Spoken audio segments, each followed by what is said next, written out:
Hi everyone, this is Anam. Welcome to PhD jobs and admission. आज की इस video में हम यूनिवर्सिटी ऑफ लखनऊ के पीएचडी एंट्रेंस एग्जामिनेशन के लिए रिसर्च मेथोडोलॉजी पर कुछ इंपॉर्टेंट एमसीक्यूज देखने जा रहे हैं। जैसे कि आपको पता है, रिसर्च मेथोडोलॉजी आपके पीएचडी एंट्रेंस एग्जामिनेशन का 50% वेटेज होता है। यानी 50% मतलब आपका जो पेपर 1 होता है वो रिसर्च मेथोडोलॉजी होता है। तो रिसर्च मेथोडोलॉजी काफी इंपॉर्टेंट होता है और रिसर्च मेथोडोलॉजी के इंपॉर्टेंट एमसीक्यूज जो जनरली आपको पीएचडी एंट्रेंस एग्जामिनेशन में पूछे जाते हैं, वो सारे एमसीक्यूज आज के सेशन में मैंने कवर करने की कोशिश करी हूँ। अब मैं आपको बता दूं, यूनिवर्सिटी ऑफ लखनऊ के पीएचडी एंट्रेंस एग्जामिनेशन की जो एप्लीकेशन फॉर्म है उसकी लास्ट डेट है आपकी 6 अगस्त 2022। यानी 6 अगस्त के पहले पहले आप आपके एप्लीकेशन फॉर्म को जल्द से जल्द आप फिल करिएगा। आपको सारा प्रोसेस देख लेना है। मैंने डिटेल में भी वीडियो बना रखा है, वो भी देख लीजिए एक बारी जाके, जिससे कि आपके सारे डाउट्स क्लियर हो जाए। अब मैं आपको बता दूं, जो कि आपका पेपर 1 होता है पीएचडी एंट्रेंस एग्जामिनेशन में रिसर्च मेथोडोलॉजी, तो इसके लिए हम आपको प्रिपेयर करवाते हैं, जिसमें हम आपको कंप्लीट कोर्स प्रोवाइड करते हैं। आपको वीडियो लेक्चर्स हमारे देखने मिलेंगे, जैसे कि आप स्क्रीन पर देख सकते हो। थ्योरी और एमसीक्यूज दोनों वीडियो लेक्चर्स हम आपको प्रोवाइड करते हैं। थ्योरी से आपके कॉन्सेप्ट्स बिल्ड करेंगे, देन एमसीक्यूज से ट्रिक्स बताएंगे सारे हम आपको। देन नोट्स में इंपॉर्टेंट पॉइंट्स कवर कर रखे हैं। इंटरव्यू के लिए भी काफी हेल्पफुल होने वाले हैं। मॉक टेस्ट किसी भी टेस्ट को, अगर आप किसी भी एंट्रेंस एग्जामिनेशन में अपीयर होते हैं तो मॉक टेस्ट काफी इंपॉर्टेंट रोल प्ले करता है। तो मॉक टेस्ट से आपकी प्रैक्टिस होती रहती है। आपको पता लगता है कि आप कितना आपका प्रिपेयर हुआ है, कितना आपके और प्रिपरेशन से कौन से टॉपिक्स पर आप वीक हो। And finally 1500 plus MCQs revision PDF जो कि आपका रिवीजन करती है। सो ये सारा कोर्स आपको हम एक ही जगह पर प्रोवाइड कर रहे हैं काफी कम फी में। और यहाँ पर मैं आपको बता दूं, 100% गारंटी वाला कोर्स है। हम आपको गारंटी देते हैं कि हमारे ही कोर्स से आपको एग्जामिनेशन में क्वेश्चन पूछे जाएंगे। तो आपको ज्यादा टाइम वेस्ट नहीं करना है। जल्द से जल्द हमें स्क्रीन पर दिए गए इस नंबर पर व्हाट्सएप के थ्रू आप हमें कॉन्टैक्ट करिए हमारे कोर्स को एक्सेस करने के लिए। और आप हमारे ऐप के थ्रू भी स्टडी मटेरियल को एक्सेस कर सकते हो। सो ऐप को एक्सेस करने के लिंक मैंने आपके साथ नीचे comment section as well as description box में शेयर कर रखा है, जिससे कि आप हमारे ऐप के 1 क्लिक में ही आप स्टडी मटेरियल को एक्सेस कर सकते हैं। वहां पर आपको कोई ऑप्शन नहीं आता है ऐप को डाउनलोड करिए, आप 1 क्लिक में ही सारी चीजें आप एक्सेस कर सकते हो। So that's it and let's begin with the video. तो एक बार ये एमसीक्यू स्टार्ट करने से पहले मैं आपको अच्छे तरीके से हमारे कंटेंट जो हम आपको प्रोवाइड करते हैं, जो स्टडी मटेरियल हम आपको प्रोवाइड करते हैं, उसके बारे में एक बार मैं आपको फटाक से बता दूं कि हमारे इस कोर्स में हम आपको video lectures, mock test, notes provide करते हैं और 1500 प्लस एमसीक्यूज रिविजन पीडीएफ। ये सारा जो कंटेंट आप देख रहे हो स्क्रीन पर, ये आपको एक ही जगह मिलेगा। कई स्टूडेंट्स क्या करते हैं, इंटरनेट से स्टडी मटेरियल रिफर करते हैं। सो इंटरनेट पे जो लैंग्वेज यूज करी जाती है, बहुत डिफिकल्ट लैंग्वेज यूज करी जाती है, जिससे कि आपको समझ नहीं आता है क्या लिखा हुआ है, किस तरीके से ये जो कंटेंट है आपको किस तरीके से रीड करना है, कितना कंटेंट आपको फॉलो करना है। क्योंकि हम हमारे कोर्स में आपको बताते हैं आपको कितना स्टडी मटेरियल यूज करना है। बहुत ज्यादा भी नहीं आपको पढ़ना है, बहुत कम भी नहीं, आपको जितना सफिशियंट है आपके स्टडी के लिए उतना आपको पढ़ना है। सो हमारे कोर्स में हम आपको गाइड करते रहते हैं कि किस तरीके से आपको किस टॉपिक पर ज्यादा फोकस रहना है, कहाँ से ज्यादा क्वेश्चंस आपको पूछे जा सकते हैं। ये सारी चीजें हमारे कोर्स में हम आपको बताते हैं। सो हमारा ये जो कोर्स है, हम आपको गारंटी के साथ कहते हैं कि हमारे इसी कोर्स से आपको एग्जाम में 30 से 35 क्वेश्चन डायरेक्टली पूछे जाएंगे। तो जल्द से जल्द आपको कोर्स को परचेस करना है। परचेस करने के लिए स्क्रीन पर ये जो नंबर नजर आ रहा है, इस पर व्हाट्सएप के थ्रू हमें कॉन्टैक्ट करना है। याद रखिएगा, नॉर्मल कॉल इस नंबर पर नहीं लगेगा। और आप हमारे इस ऐप के थ्रू भी स्टडी मटेरियल को एक्सेस कर सकते हो। सो ऐप को एक्सेस करने के लिंक मैंने आपके साथ डिस्क्रिप्शन बॉक्स में प्रोवाइड कर रखी है। So that's it and let's begin with the MCQs. एक पैमाना केवल संख्या को वस्तु की विशेषता के अनुसार वर्गीकृत करने के लिए वस्तुओं को निर्दिष्ट करता है। A dash scale only assigns names to object to classify objects according to the characteristic of interest. इस प्रश्न में हमें ये पता लगाना है और इस क्वेश्चन में हमें ये फाइंड आउट करना है कि एक कौन सा ऐसा एक पैमाना है, मतलब ऐसा एक कौन सी स्केल है आपकी जो केवल आपके जो वस्तु है, वस्तु के उनके कैरेक्टरिस्टिक्स के बेसिस पर, मतलब उनके विशेषताओं के बेसिस पर आपके वस्तुओं को निर्दिष्ट करता है। मतलब एक कौन सी ऐसी स्केल है जो आपके जो ऑब्जेक्ट्स है, ऑब्जेक्ट को उनके कैरेक्टरिस्टिक्स के बेसिस पर उस ऑब्जेक्ट्स को डिवाइड करने के काम आता है और क्लासिफाई करने के काम आता है। सो याद रखिएगा, आपके जो स्केल ऑफ मेजरमेंट्स है, इसमें आपके 4 types of scale of measurements होते हैं। पहले हम ये देख लेते हैं कि ये 4 types of scale of measurement क्या होते हैं। उसके थ्रू हम इस क्वेश्चन को, इस प्रश्न को सॉल्व कर लेंगे। जैसे कि आप ये देख रहे हो डायग्राम, तो this is very important diagram. इस डायग्राम में ये 4 लेवल ऑफ मेजरमेंट्स जैसे आप देख रहे हो। तो याद रखिएगा, ये चारों लेवल ऑफ मेजरमेंट्स को याद रखने के लिए आपको एक शॉर्ट फॉर्म यूज करना है। जो कि है noir. So N for nominal, O for ordinal, I for interval and R for ratio. So nominal scale क्या होती है, जिसमें आप आपका जो भी डेटा होता है, जो भी आपके पास ऑब्जेक्ट होता है, उनको नाम देते हो और आपके जो ऑब्जेक्ट्स होते हैं, आपका जो भी डेटा होता है, उसको उसके कैरेक्टरिस्टिक्स के बेसिस पर कैटेगराइज कर देते हो और क्लासिफाई करते हो या फिर डिवाइड कर देते हो, उसे हम कहते हैं नॉमिनल स्केल। ऑर्डिनल क्या होती है, ऑर्डिनल स्केल में आप सेम नॉमिनल की तरह ही करते हो, लेकिन नॉमिनल में आप क्या करोगे, आपके जो चीजें हैं उनको उनको एक रैंक दोगे, ऑर्डर दोगे। उसी तरीके से इंटरवल स्केल क्या होती है, जिसमें ऑर्डिनल के सारे कैरेक्टरिस्टिक्स प्रेजेंट होंगे, लेकिन इंटरवल में आपके पास जो भी डेटा होता है, जो भी आपके पास ऑब्जेक्ट होगा, जो भी आपके पास वस्तुएं होंगे, उन वस्तुओं को आप एक इक्वल इंटरवल्स में अरेंज करते हो, आप उनको बेसिकली अंतराल देते हो। उसी तरीके से रेशो में इंटरवल के आपके सारे कैरेक्टरिस्टिक्स प्रेजेंट होंगे, उसी के साथ साथ रेशो में आपका जो जीरो है, जीरो का कुछ ना कुछ मीनिंग होगा, लेकिन आपको ये याद रखना है, इंटरवल में आपका जो जीरो होता है ये आर्बिट्री होता है। तो याद रखिएगा, ये जो चारों लेवल ऑफ मेजरमेंट्स है, इनको मैंने अपने नोट्स में बहुत अच्छी तरीके से समझाया है। जो भी हमारे बैच के स्टूडेंट्स हैं, मैं उनसे कहूंगी कि वो अपने नोट्स को एक बार देख ले, तो उनको ये चारों scale of measurements easily clear हो जाएगा। और मैंने अपने लेक्चर सीरीज में भी इसको बहुत अच्छी तरीके से बताया है। सो अगर आप हमारे बैच के स्टूडेंट्स होंगे तो मैं आपको बोलूंगी कि आप लेक्चर और नोट्स एक बार अच्छी तरीके से पढ़ लीजिए, तो ये आपका जो लेवल ऑफ मेजरमेंट्स होता है, उसका कॉन्सेप्ट क्लियर हो जाएगा। तो चलिए इस क्वेश्चन की तरफ हम बढ़ते हैं।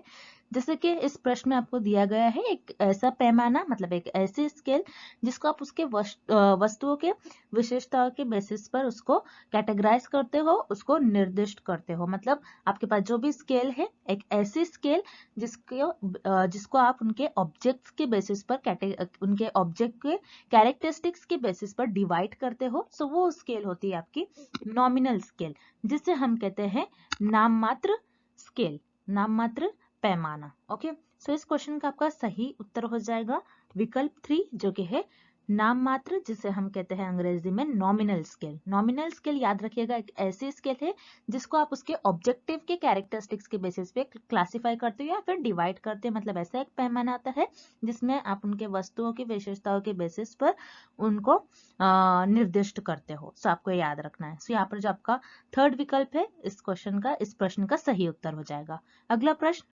नमूनों के चयन की प्रक्रिया में उचित क्रम में दिए गए चरणों की व्यवस्थित कीजिए। Arrange the steps given below in the proper order in the process of selection of samples. इस प्रश्न में हमें नमूनों के प्रक्रिया गिवन है, नमूनों के जो प्रक्रिया है उनके कुछ चयन गिवन है, मतलब आपके जो सैंपल्स के प्रोसेस है उनके कुछ स्टेप्स हमें इस क्वेश्चन में दिए गए हैं और उन्हें हमें एक सही क्रमांक में अरेंज करना है, मतलब उन्हें हमें एक सही ऑर्डर में अरेंज करना है। सो यहाँ पर आपको याद रखना है, आप जब भी आपका जो सैंपल है उसको सिलेक्ट करते हो, जब भी आपके नमूने को चुनते हो, तो आप फर्स्ट स्टेप में, आप फर्स्ट चयन में आप क्या करोगे, आपकी पॉपुलेशन को डिफाइन करोगे। सो यहाँ पर डिफाइनिंग द पॉपुलेशन, ये आपका फर्स्ट स्टेप आएगा, जिससे हम कहते हैं संक्षिप्त को परिभाषित करना। सो यहाँ पर ये आपका फर्स्ट स्टेप आता है, मतलब आपकी पॉपुलेशन को डिफाइन करोगे, आपकी जो जनसंख्या है उसको बताओगे, आपकी जनसंख्या में टोटल कितने लोग हैं, आप किस जनसंख्या पर रिसर्च करने वाले हो, आप ये पहले बता देते हो। आपकी पॉपुलेशन में कितने लोग हैं, कौन कौन से मेंबर्स हैं, उनको आप बता देते हो कि कितने मेंबर्स है आपकी पूरी पॉपुलेशन में। आपकी पॉपुलेशन में कितने, मतलब आपकी जनसंख्या में टोटल कितने व्यक्ति है आप बता देते हो। आप आपकी पॉपुलेशन को डिफाइन करोगे। देन उसके बाद आपने पॉपुलेशन को डिफाइन कर लिया, देन उसके बाद आप आपकी सैम्पलिंग फ्रेम डेवलप करोगे, सैम्पलिंग फ्रेम का विकास करोगे आप। सो यहाँ पर जो आपका सैम्पलिंग फ्रेम है, डिफाइनिंग द सैम्पलिंग फ्रेम, ये आपका सेकेंड स्टेप हो जाएगा। अब सैम्पलिंग फ्रेम कैसे डेवलप करते हो आप देखोगे आपकी पॉपुलेशन में टोटल कितने मेंबर्स है, आप उनकी एक लिस्ट बना लेते हो, आप उनकी लिस्ट बना लेते हैं, उनकी सारी उन मेंबर्स की सारी आप इंफॉर्मेशन लिखते हो, उस मेंबर्स की, उस व्यक्ति की, आप सारे व्यक्ति के जितने भी आपके पॉपुलेशन में मेंबर्स हैं उनकी एक लिस्ट बना लेते हो, उनकी सारी इंफॉर्मेशन लिख लेते हो। अब सैम्पलिंग फ्रेम आप इस तरीके से बना लेते हो। सैम्पलिंग फ्रेम बेसिकली एक लिस्ट होती है, एक पर्चा होता है, उसमें आप सारे आपके जो पॉपुलेशन में सारे जो व्यक्ति, हर एक व्यक्ति की आप इंफॉर्मेशन लिख लेते हो, मतलब हर एक मेंबर की आप इंफॉर्मेशन लिख लेते हो। देन अब सैम्पलिंग फ्रेम डेवलप करने के बाद, मतलब नमूना फ्रेम का विकास करने के बाद, आप उसके बाद आप आपका जो सैंपल का साइज है उसको डिटरमाइन करोगे। मतलब आप बताओगे कि आप कितना सैंपल लेने वाले हो, आप कितने लोगों को लेने वाले हो। यहाँ पर आपने लिस्ट बना लिया, लिस्ट में से आप चुन लोगे कि आप कितने लोगों को लेने वाले हो, आपका साइज सेलेक्ट करने वाले हो। मान लीजिए आपकी जो टोटल पॉपुलेशन है, आपकी जो पूरी जनसंख्या है, जनसंख्या में टोटल 100 लोग हैं, 100 मेंबर्स हैं। आपने सैंपल का साइज सेलेक्ट कर लिया कि मैं से 50 लोगों को लेने वाला हूँ या फिर लेने वाली हूँ। तो आप क्या करोगे, सैम्पलिंग फ्रेम में से आप 50 लोगों को चुन लोगे। तो आपका सैंपल साइज आप डिटरमाइन करोगे, मतलब आपके नमूने का आकार निर्धारित करोगे आप। ओके, तो यहाँ पर जो नमूने का आकार निर्धारित करना ये आपका थर्ड स्टेप में आ जाएगा, ये आपका थर्ड चयन हो जाएगा। देन उसके बाद आपने आपका जो सैंपल का साइज है उसको डिटरमाइन कर लिया। देन उसके बाद आप सैम्पलिंग मेथड यूज करोगे, मतलब आप बताओगे कि आप किस मेथड से आप सैंपल को सिलेक्ट करने वाले हो। क्या आप प्रोबेबिलिटी मेथड से पॉपुलेशन में से मेंबर्स को लेने वाले हो, मतलब आपकी जनसंख्या में से व्यक्ति को लेने वाले हो, या फिर नॉन प्रोबेबिलिटी में मेथड से आपकी पॉपुलेशन में से मेंबर्स को लेने वाले हो, ये आप बताते हो। तो यहाँ पर आपका फोर्थ स्टेप हो जाएगा स्पेसिफाइंग द सैम्पलिंग मेथड, मतलब कि नमूने के विधि निर्दिष्ट करना, ये आपका फोर्थ स्टेप हो जाएगा। देन लास्ट अब आपके सैंपल्स को सिलेक्ट कर लोगे, ये आपका फिफ्थ स्टेप हो जाएगा, मतलब आपके नमूनों को चुन लोगे। यहाँ पर आप इस तरीके से इन सारे चयन में आप आपकी जो सैम्पलिंग का प्रोसेस है, मतलब आपकी जो नमूने की प्रक्रिया है, ये परफॉर्म करते हो। इस तरीके से आप पॉपुलेशन में से मेंबर्स को चुन लेते हो जो कि आपका सैंपल बन जाती है, मतलब आपके जो जनसंख्या है उसमें से आप कुछ लोगों को चुन लेते हो जो कि आपके नमूने बन जाते हैं। तो इस तरीके से आप इस क्रमांक में आपके जो नमूने हैं उनको एक स्टेप्स में चुन लोगे, मतलब आपके सैंपल्स है उनको सिलेक्ट कर लोगे इन सारे स्टेप्स में। सो ये स्टेप्स ये आपको क्रमांक ऑप्शन 3 में गिवन है। सो यहाँ पर जो आपका थर्ड विकल्प है इस प्रश्न का सही उत्तर हो जाएगा। अगला प्रश्न, एक शोध पत्र किसी शोध कार्य की संक्षिप्त रिपोर्ट है जो आधारित है। A research paper is a brief report of research work based on। इस क्वेश्चन में हमें ये पता लगाना है कि आपका जो रिसर्च का आपका काम होता है, आप ये आपके एक रिपोर्ट में लिखते हैं जिसको आप कहते हैं रिसर्च पेपर। सो आपके जो रिसर्च पेपर होता है वो आपका जो कौन से डेटा पर बेस्ड होता है, या प्राइमरी डेटा या फिर सिर्फ सेकेंडरी डेटा, या प्राइमरी डेटा और सेकेंडरी डेटा बोथ, मतलब केवल प्रथम डेटा या फिर केवल गौण डेटा, या फिर ये दोनों भी डेटा पर आपका आधारित होता है आपका रिसर्च पेपर, मतलब आपका शोध पत्र। अब याद रखिएगा आपका जो शोध पत्र है, शोध पत्र में आप रिसर्च में जो भी कार्य करते हो, रिसर्च में आपका जो भी वर्क होता है उसका एक रिपोर्ट लिखते हो आपके रिसर्च पेपर में। रिसर्च पेपर में आप पूरा ब्रीफ में बताते हो आपने रिसर्च में क्या काम करा है। तो जैसे कि मान लीजिए अब मैंने रिसर्च में काम करा है किसी एक ड्रग पर जो कि है किसी आपके जो है हार्ट डिसीज के अगेंस्ट मैंने एक न्यू ड्रग डेवलप किया है। मान लीजिए मैंने एक ड्रग डेवलप किया हार्ट डिसीज के अगेंस्ट, तो उसके पहले भी कई ड्रग होगी। तो मैं क्या करूंगी, पहले जो मतलब पहले अवेलेबल डेटा होगा उसका थोड़ा बहुत यूज करूंगी, मतलब जो सेकेंडरी डेटा होगा उसका पहले यूज करूंगी। अब उसके बेसिस पर मैं एक न्यू ड्रग बनाने की कोशिश करूंगी। तो यहाँ पर मैंने एक न्यू ड्रग बनाया। रिसर्च में हम नई नई चीजों पर काम करते हैं, मतलब अपने शोध में हम कुछ नया नया काम करते हैं, नए कार्य पर काम करते हैं। सो उसी तरीके से हम क्या करते हैं रिसर्च में, मान लीजिए मैंने एक ड्रग बनाया, तो ड्रग बनाने के लिए मुझे पुराने रेफरेंस यूज करना पड़ेगा जो पहले रिसर्चर ने किए हैं। जो पुरानी ड्रग होगी हार्ट डिसीज के अगेंस्ट, वो मुझे उसके बारे में थोड़ी बहुत इंफॉर्मेशन होनी चाहिए। फिर उसके बेसिस पर मैं एक न्यू ड्रग बनाऊंगी, मतलब मेरे पास अवेलेबल डेटा का मैं यूज करूंगी, और जो मैं अवेलेबल डेटा का यूज करते हुए एक न्यू डेटा बनाऊंगी, न्यू डेटा जनरेट करूंगी। तो मैंने क्या किया, पहले सेकेंडरी डेटा यूज करा, फिर प्राइमरी डेटा यूज करा, मतलब मैंने पहले गौण डेटा यूज करा, फिर प्राथमिक डेटा यूज करा, मतलब मैंने यहाँ पर प्राइमरी डेटा और सेकेंडरी डेटा दोनों का यूज करा। सो याद रखिए आपका जो रिसर्च वर्क होता है, रिसर्च वर्क में आप दोनों टाइप के डेटा का यूज करते हो, मतलब दोनों टाइप का आपका डेटा होगा, प्राथमिक डेटा और गौण डेटा। प्राथमिक का मतलब होता है प्राइमरी, सो आप primary data as well as secondary data दोनों का यूज करूंगी। प्राइमरी डेटा क्या होता है, जो रिसर्चर खुद जनरेट करते हैं, जो मैं खुद अपने न्यू इन्फॉर्मेशन लेके आऊंगी उसे हम कहेंगे प्राइमरी डेटा। और सेकेंडरी डेटा क्या होता है, जो अवेलेबल डेटा हो, जो जिसके बारे में पहले से इन्फॉर्मेशन हमें पता होगी, वो होता है आपका सेकेंडरी डेटा। सो रिसर्च में हम ये दोनों भी टाइप का आपका डेटा होता है, आपके जो रिसर्च का वर्क होता है ये दोनों ही डेटा पर बेस्ड होता है। तो आपका जो रिसर्च का पेपर होगा, मतलब आपके जो शोध पत्र होगा, शोध पत्र में आपके पास जो भी डेटा होगा वो डेटा आपका प्राथमिक डेटा और गौण डेटा, ये दोनों पर आपका रिसर्च पेपर आधारित होगा। सो इस प्रश्न का आपका सही उत्तर हो जाएगा विकल्प 3, जो कि है आपका प्राथमिक और गौण डेटा दोनों भी, मतलब both primary and secondary data. अगला प्रश्न, उपचार एक दूसरा शब्द है जिसका उपयोग के लिए किया जाता है। Treatment is another term used for. इस प्रश्न में हमें ये पता लगाना है और इस क्वेश्चन में हमें ये फाइंड आउट करना है कि आपका जो ट्रीटमेंट है, ट्रीटमेंट ये टर्म हम कौन से वेरिएबल के लिए यूज करते हैं, मतलब आपका जो उपचार ये एक टर्म और ये एक शब्द ये किस चर के लिए यूज करा जाता है, हमें ये फाइंड आउट करना है। तो याद रखिएगा, जैसे कि ये क्वेश्चन में सारे चर से रिलेटेड हमें ऑप्शन दिया गए हैं, मतलब आपके जो वेरिएबल से रिलेटेड सारे ऑप्शंस दिए गए हैं। तो याद रखिएगा, जैसे कि एक्सपेरिमेंटल रिसर्च में आपके वेरिएबल से आप वेरिएबल्स के बीच में आप रिलेशनशिप फाइंड आउट करते, मतलब आपके चरों के बीच का संबंध बताते हो। तो एक्सपेरिमेंटल रिसर्च में आपके दो मेन वेरिएबल होते हैं, जो कि होता है independent variable and dependent variable. Independent variable जिसे हम कहते हैं स्वतंत्र चर और डिपेंडेंट वेरिएबल जिसे हम कहते हैं निर्भर चर। सो इंडिपेंडेंट वेरिएबल का आप इफेक्ट देखते हो कि डिपेंडेंट वेरिएबल पर क्या हो रहा है, मतलब कॉज एंड इफेक्ट रिलेशनशिप देखते हो between the independent and dependent variable, मतलब आपके जो स्वतंत्र चर और निर्भर चर के बीच में कैसा कारण और प्रभाव है, आप ये देखते हो कैसा कॉज एंड इफेक्ट रिलेशनशिप है। इंडिपेंडेंट वेरिएबल आपका कैसा प्रभाव दिखा रहा है डिपेंडेंट वेरिएबल पर, हम ये देखते हैं आपके एक्सपेरिमेंटल रिसर्च में, मतलब प्रायोगिक रिसर्च में, प्रायोगिक शोध में। तो याद रखिएगा, जैसे कि एक्सपेरिमेंटल रिसर्च में हम इंडिपेंडेंट वेरिएबल को कम ज्यादा करते हैं, उसमें हेर फेर करते हैं, हम अपना आपका जो स्वतंत्र चर होता है, मतलब आपका जो इंडिपेंडेंट वेरिएबल होता है, इसमें हम हेर फेर करते हैं, इसमें हम चेंजेस करते हैं, इसको हम मैनिपुलेट करते हैं, ये देखने के लिए इसका प्रभाव कैसा दिखा रहा है, इंडिपेंडेंट वेरिएबल कैसा प्रभाव दिखा रहा है डिपेंडेंट वेरिएबल पर।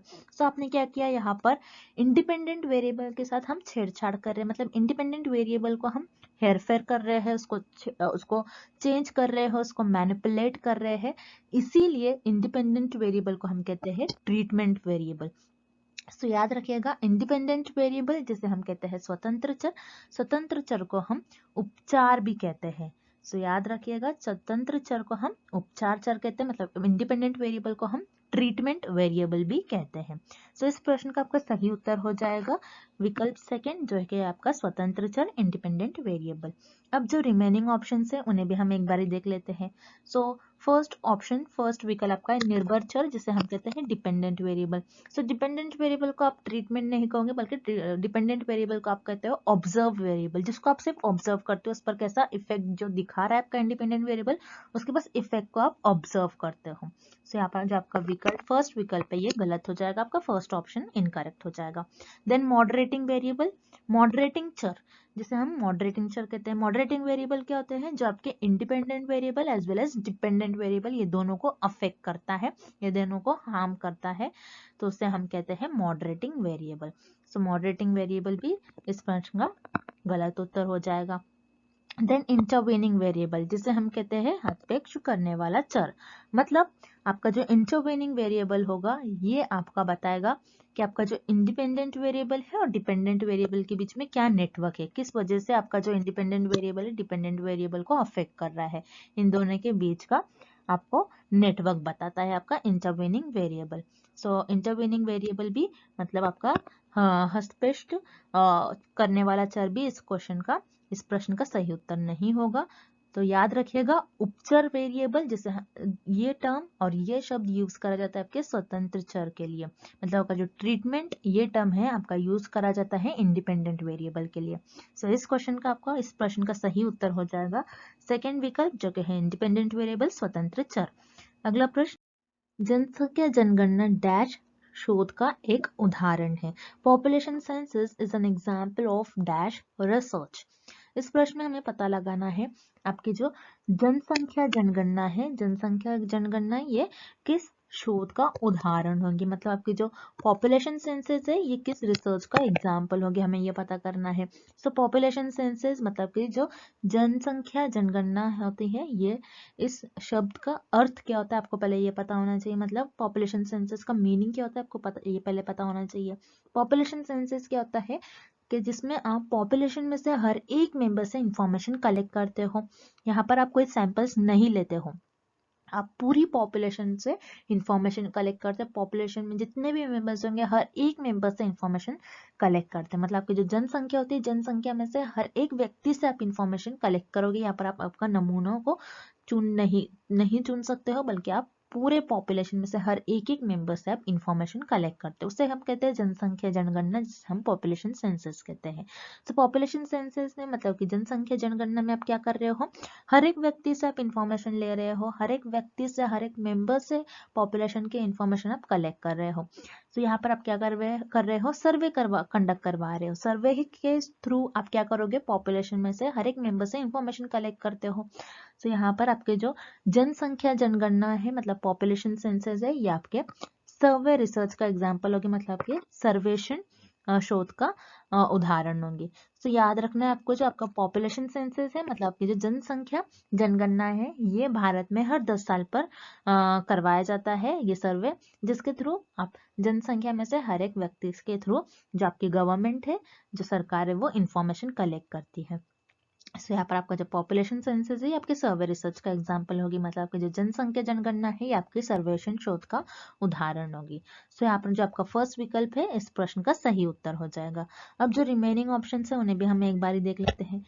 इंपायरिकल का मतलब क्या होता है, इंपायरिकल रिसर्च, जिसे हम हिंदी में कहते हैं इंडियन न्यूक्लिक शोध। इसमें क्या होता है, आप आपके अनुभव का इस्तेमाल कर रिसर्च परफॉर्म करते हो, एक्सपेरिमेंट परफॉर्म करते हो आप। तो यहाँ पर एम्पायरिकल रिसर्च में आप आपके एक्सपेरिमेंट, ऑब्जर्वेशंस और आपके अनुभव को आगे रखकर रिसर्च परफॉर्म करते हो। लेकिन पॉपुलेशन सेंसस में आपको अनुभव को, आप एक्सपेरिमेंट परफॉर्म नहीं करोगे या फिर आप ऑब्जर्वेशंस नहीं करोगे। तो यहाँ पर जो आपका सेकंड विकल्प है, ये गलत हो जाएगा। देन ऑप्शन सी क्लिनिकल, जिसे हम हिंदी में भी क्लिनिकल शोध कहते हैं, क्लिनिकल रिसर्च। तो क्लिनिकल रिसर्च क्या होता है, जिसमें आप पॉपुलेशन के इलनेस और उनकी हेल्थ के बारे में स्टडी करते हैं। मतलब आपकी जो जनसंख्या होती है, जनसंख्या के आप हर एक मेंबर के आप क्या करोगे, इसमें क्लिनिकल रिसर्च में उनके बीमारी के बारे में आप स्टडी करोगे। सो यहाँ पर आप कोई बीमारी के बारे में किसी की स्टडी नहीं कर रहे हो। सो यहाँ पर जो आपका थर्ड विकल्प है, ये भी गलत हो जाएगा। देन एक्शन रिसर्च, जिसे हम कहते हैं क्रियानिष्ठ। सो एक्शन रिसर्च में आप इमीडिएट किसी भी प्रॉब्लम को सॉल्व करते हैं, मतलब आप कोई तत्काल समस्या को हल करते हो। सो यहाँ पर आप कोई समस्या को हल नहीं निकाल रहे हो, बल्कि आप सर्वे कंडक्ट करवाओगे। सो यहाँ पर जो आपका चौथा ऑप्शन है, ये भी गलत हो जाएगा। इस प्रश्न का आपका सही विकल्प हो जाएगा पहला विकल्प, जो कि है सर्वे सर्वेक्षण। And if the instrument measures what it is designed to measure, then we can say that the instrument is। यदि एक उपकरण की रचना कुछ विशिष्ट नापने के लिए की जाती है, तब हम कहते हैं कि ये उपकरण है। मतलब इस क्वेश्चन में हमें फाइंड आउट करना है कि एक इंस्ट्रूमेंट है, उस इंस्ट्रूमेंट पर आप जो चीज मेजर करना चाह रहे हो, वो इंस्ट्रूमेंट आपको वही चीज को मेजर कर रहा है, वही दिखा रहा है, तब हम उस इंस्ट्रूमेंट को हम क्या कहेंगे। मतलब एक उपकरण है, उस उपकरण में आप कोई चीजों को मेजर कर रहे हो, और आप जो भी मेजर कर रहे हो, जो भी नाप रहे हो आप, उसको वो सेम ही दिखा रहा है। तो उस उपकरण को और उस इंस्ट्रूमेंट को हम क्या कहेंगे, उस इंस्ट्रूमेंट को हम कहेंगे वैलिड, जिसे हम हिंदी में कहते हैं वैध।